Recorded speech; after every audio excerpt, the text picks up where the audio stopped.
Hero Venu గురించి ప్రత్యేక పరిచయం అక్కర్లేదు. తన నటనతో తెలుగు చిత్ర పరిశ్రమలో తనకంటూ మంచి గుర్తింపు సంపాదించుకున్నారు. గతంలో పలు చిత్రాల్లో హీరోగా నటించిన వేణు ఇటీవల సెకండ్ ఇన్నింగ్స్ మొదలుపెట్టి కొన్ని సినిమాల్లో నెగిటివ్ షేడ్స్ ఉన్న పాత్రలు కూడా చేశారు. కానీ మళ్ళీ ఏమైందో తెలియదు, కానీ ఆయన ఇండస్ట్రీకి దూరంగా ఉంటున్నారు. అలాంటి ఈయన ఇన్నాళ్ళు మీడియాకు దూరంగా ఉండి ఇప్పుడు సడన్గా వార్తల్లో నిలిచారు. తాజాగా 1000 కోట్ల స్కామ్లో ఈయనపై కేసు నమోదైనట్లు సమాచారం. ఈ విషయం తెలిసి అటు ఆయన అభిమానులతో పాటు ఇటు సినీ సెలబ్రిటీలు సైతం షాక్ అవుతున్నారు.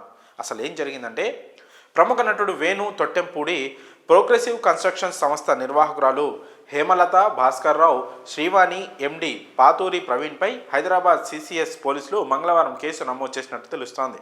పోలీసులు తెలిపిన వివరాల మేరకు గతంలో ప్రోగ్రెసివ్ కన్స్ట్రక్షన్స్ కంపెనీ ఉత్తరాఖండ్లో జల విద్యుత్ ప్రాజెక్టుకి సంబంధించిన ఒక పనిని తెహ్రీ డెవలప్మెంట్ కార్పొరేషన్ ద్వారా సొంతం చేసుకుంది.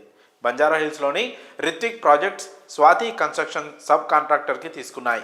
అయితే స్వాతి కన్స్ట్రక్షన్స్ మధ్యలో తప్పుకోవడంతో రిత్విక్ ప్రాజెక్ట్ వారు 2002లో పనులు మొదలుపెట్టారు. ఇక ప్రోగ్రెసివ్ కన్స్ట్రక్షన్స్ బిహెచ్డిసి మధ్య వివాదం తలెత్తడంతో ఇరుపక్షాలు ఢిల్లీ కోర్టును ఆశ్రయించాయి.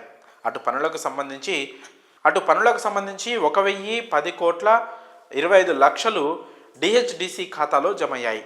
రిత్విక్ సంస్థతో చేసుకున్న ఒప్పందాన్ని వేణు ప్రోగ్రెసివ్ కన్స్ట్రక్షన్స్ నిర్వాహకురాలు రద్దు చేశారు. దీంతో ఎండి రవికృష్ణ ఫిర్యాదు మేరకు బంజారాహిల్స్ పోలీసులు ఛార్జ్షీట్ దాఖలు చేయగా Nampally 2 additional chief metropolitan magistrate ఆదేశాల మేరకు ప్రోగ్రెసివ్ కన్స్ట్రక్షన్స్ నిర్వాహకులపై అలాగే వేణుపై పోలీసులు కేసు నమోదు చేసినట్టు తెలుస్తోంది.